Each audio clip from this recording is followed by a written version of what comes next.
잠들지 못하는 밤, 역사 속으로의 시간여행, 역사 읽어주는 여자입니다.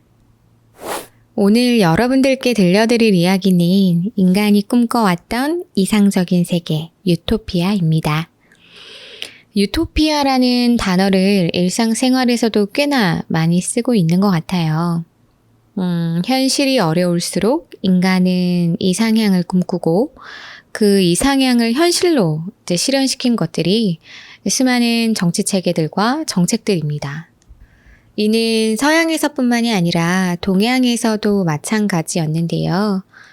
동양에서는 이 무릉도원이라는 이상향이 있었습니다.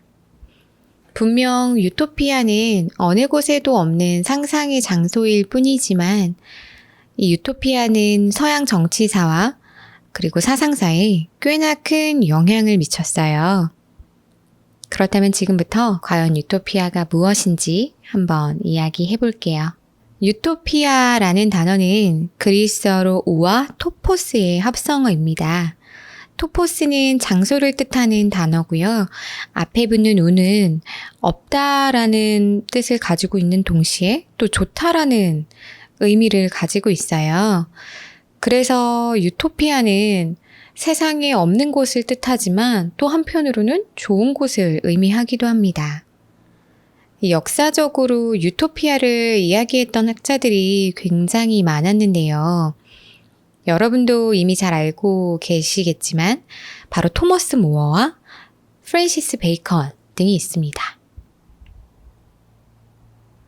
유토피아라는 개념을 사실 처음 이야기한 사람은 토머스 모어입니다. 토머스 모어는 국가 중 가장 좋은 국가와 유토피아라는 새로운 섬에 관하여 라는 책에서 이 유토피아라는 개념을 처음 등장시켰어요. 토머스 모어 이전에도 이상향을 부르는 개념들은 꽤나 많이 있었어요. 천년왕국처럼 예수가 재림해서 지상의 왕국을 건설한 그리스도교의 지상낙원처럼 말이죠.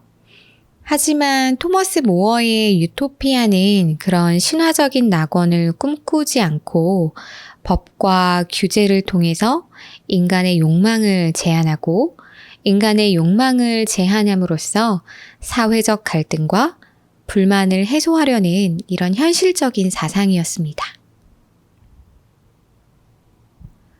토머스 모어는 16세기 중세 말에서 근대 초 이 시기를 살아갔던 사람임에도 불구하고 전통적인 신분제를 인정하지 않았어요. 즉, 사람들의 평등을 보장했습니다. 유토피아의 정치 시스템은 대의민주제였고요. 경제 시스템은 공유제입니다. 토머스 모어는 저는 사유재산이 철폐되지 않고는 바르고 고른 재화의 분배나 인간 세계의 행복이 있을 수 있다고는 생각할 수 없습니다. 라고 말하기도 했습니다. 유토피아에도 노예제가 존재하지만 그 노예제는 신분제가 아니라 징벌로서의 노예제였습니다.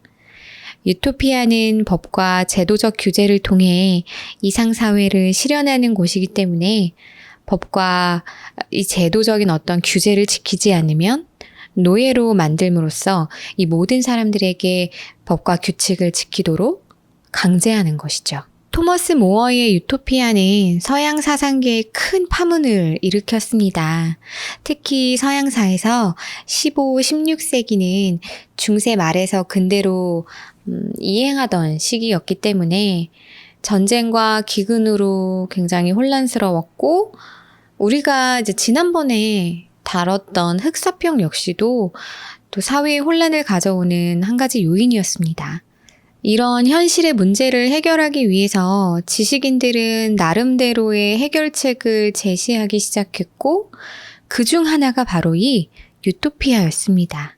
유명한 철학자 중 한 명이었던 프랜시스 베이컨은 최초로 과학적 유토피아를 제시했는데요.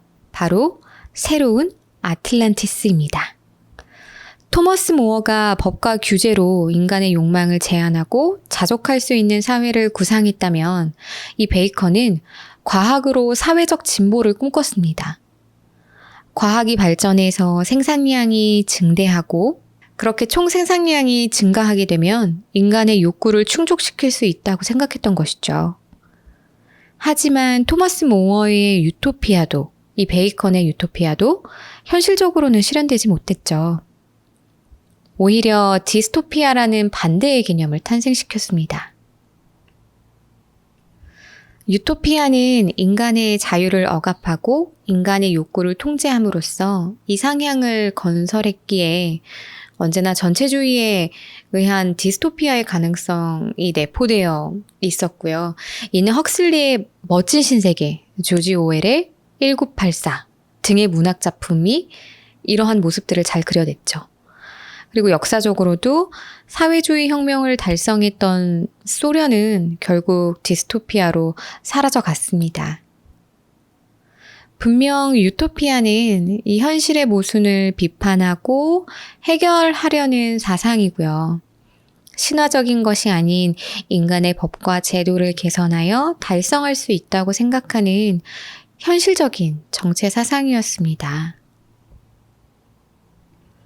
하지만 그 사상 안에는 인간의 자유와 욕망이 배제되어 있기에 전체주의 사회의 디스토피아 사회로 변질되기가 쉽습니다. 그렇기에 유토피아는 어디에도 존재하지 않는 곳인지 모르겠네요. 오늘 이야기는 여기까지고요. 이야기가 유익하셨다면 좋아요와 구독하기 버튼 누르는 거 잊지 말아주세요. 지금까지 역사 읽어주는 여자였습니다. 우리 다음 시간에 만나요.